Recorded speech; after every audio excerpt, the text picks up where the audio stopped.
Let's take a look here at Helm, which is a package manager for Kubernetes that simplifies deploying, managing, and versioning applications and clusters. It also helps automate the deployment management of Kubernetes apps using reusable packages called charts.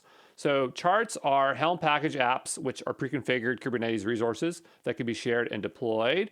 Helm includes versioning and rollbacks for your app configs. It integrates with GKE. Helm is not specific to GKE. GKE just happens to have integrations with it and simplifies managing complex apps, upgrades, cluster configurations. Helm ensures consistent, repeatable deployments across your environment. Here's an example of a chart file structure with chart.yaml at the top there. You can see that we are deploying a WordPress app as the folder or directory implies.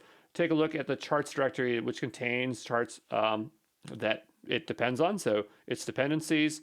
Here's a diagram, basically with our Kubernetes cluster and Helm in our repos. The repos are obviously the charts that we are pulling in, because again, it's a package manager, right? So it's bringing in those dependencies. So charts are stored in your repo.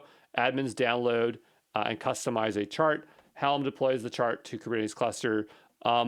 It's a lot harder than the way we're describing it here, but it does look pretty simple though. Anyway, and Helm handles updates and rollbacks. So there you go.